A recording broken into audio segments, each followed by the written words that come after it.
Greetings, beautiful viewers. This is Smitten. Welcome to How to Fail at Smite, my original Smite series where I pick up a new god for the first time and poke fun at how I play so that both of us can learn from my mistakes. Episode 23, Ymir. Due to the new jungle meta, I haven't seen so many Vulcans in-game since his release. It makes sense because he can solo pretty well, however, it makes for a really boring lane to be in. And here's the little bugger now. Do you know what's even more boring than laning against a Vulcan? A tank versus tank fight. I'm in the middle of getting my ultimate off when he flips the switch and his turret goes into overdrive. This fight did two things for me. First, I find out that I am virtually useless without a lane mate, and second, Ymir can take hits like no other god I've seen. For the first time in Smite, I feel like I can be reckless, because when you're playing Ymir, you are automatically a threat. You can freeze people, wall off escapes, and you have an ult that everyone wants to get out of. This gives you control of an area that could put enemies out of position, also known as zoning. This is gonna be fun.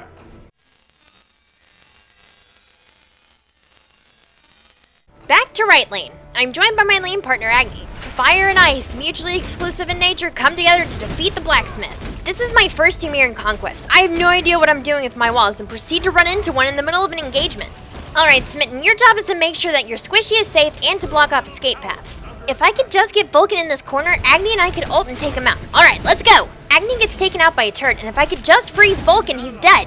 Hey, get off of me, you little freak! I turn around to give Loki a spanking. Bad Loki. No.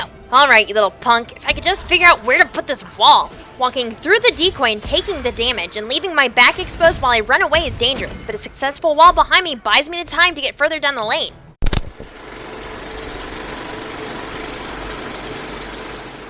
Agni and I have taken quite a bit of damage, but our jungling collie calls up for the attack. I move forward, and as all good support should, I take the turret damage from my nearly dead Agni as we move in on Vulcan. I see Kali pop health pots and her lifesteal. That means she intends on tower diving. I'm holding my wall out, trying to keep him from escaping, but as soon as I get it down, he's tower hugging. Kali is taking too much damage from the tower and moves out. Instead of freezing him and using ice carpet, I bend down for the ult. And with a dual shot from Vulcan and the tower, I explode into 1,000 pieces.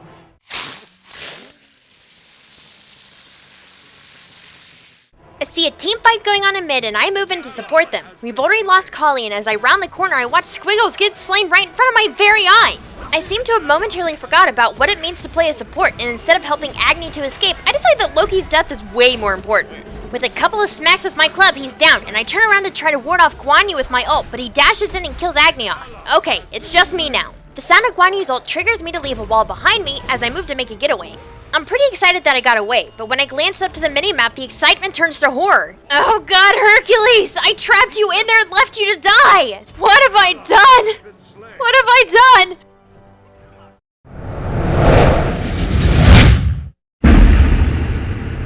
This scene looks familiar. Kali and I tower diving Vulcan again, because the definition of success is doing the same thing repeatedly expecting a different result.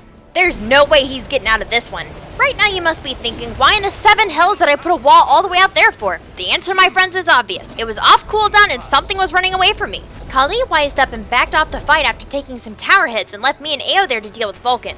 After placing another useless wall, I follow Vulcan to the edge of his tower and freeze him and curl in for the ult, in just enough tower range where I'm still taking damage, but I pick up the kill. I turn to find Guan Yu going after Squiggles. I step in front of Ao at the perfect time to momentarily block him, and Guan picks up the kill. I start to make my escape when a beam comes shooting out of the jungle just barely out of range. Squiggles pings the map, and I turn around to freeze Apollo. When Guan dashes forward, I know I'm done for, but I refuse to die without using all of my cooldowns first. There. Now I can rest in peace.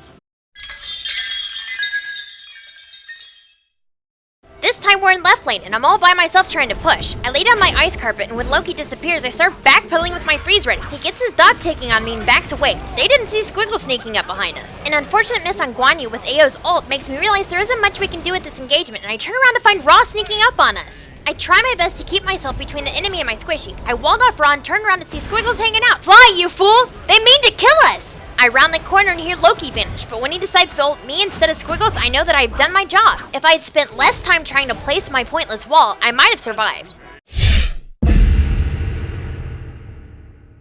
I'm back and left to stop the enemy's push and to exact some revenge for earlier. I freeze Guan and Apollo, but when I go to place my wall, Apollo's knockback interrupts me.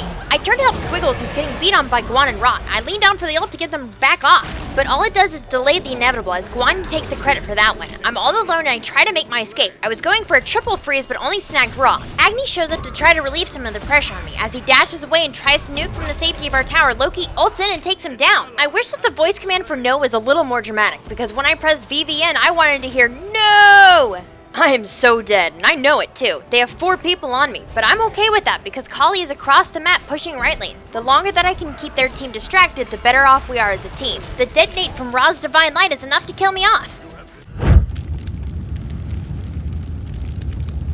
So far, I'm pretty proud of my ability to get walls behind me. I mean, I was actually kind of worried of not being able to do that, and as you can see, it's actually saved my life a couple of times.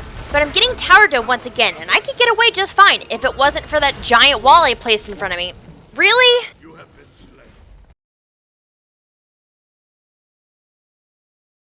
As a support character, one of the many ways that you can support your team is by warding. One of the standard places to put a ward is in front of Gold Fury to know if the enemy team is going for an objective or if they are rotating. When I see Ra coming towards me, I make sure to wall off the path and go assist my team in taking down the Gold Fury. Loki ults in and tries to take down Kali, but with a clever freeze on my part, Kali picks him off. The enemy team comes to contest the objective, but it's too late. We get the Gold Harpy down.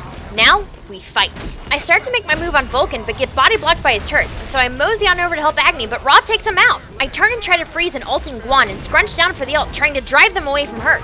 Ao's ult sends Ra flying into the air, and I tried clubbing the bird to death, but he starts to run away. You're not getting away from me this time. I know that this wall could potentially land me a kill, so I carefully aim. Do I make it? Can I land the easiest wall in the history of Smite? Or will Agni have died in vain? Look at the title of this video. All I can do is walk up to my shame and wait what felt like for an eternity for the wall to drop.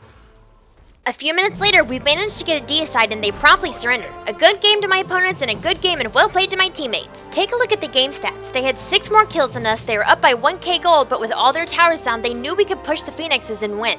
Just goes to show you that even when you're behind, you can still win the game. Ymir was really interesting to play. I don't normally play support roles other than Aphrodite, and she's a mage. But a tank support role was vastly different. For like the first 5 minutes of the game, I was playing really passively, and then it dawned on me, I'm freaking Ymir! And became just a little bit more aggressive.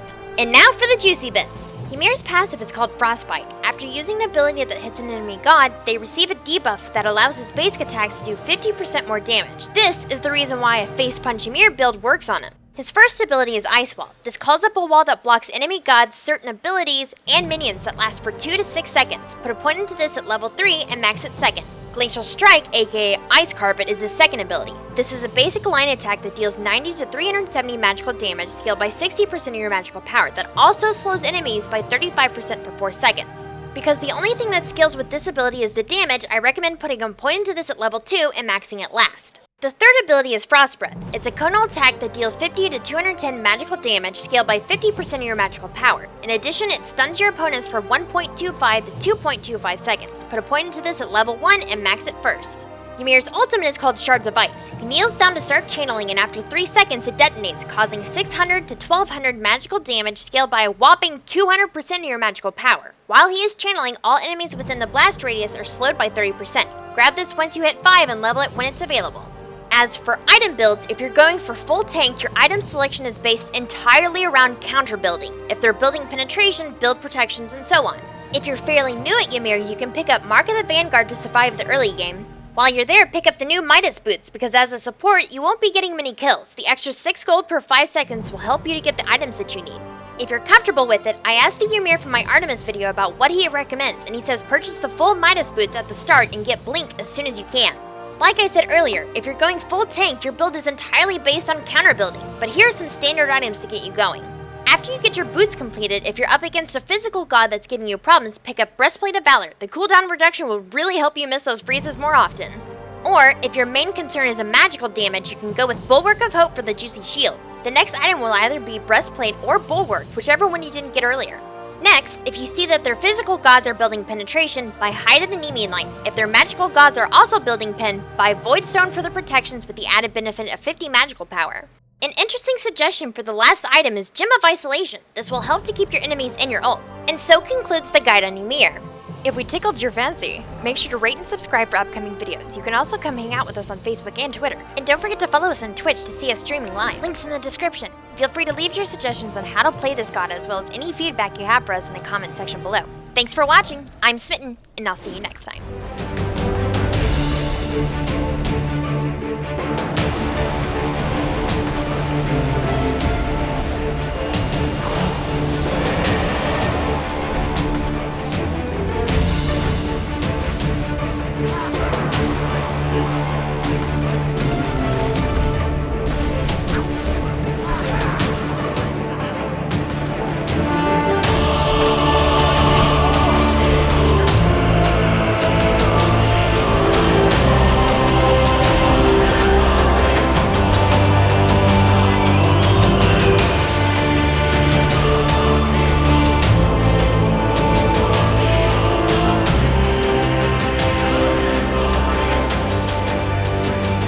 Good game.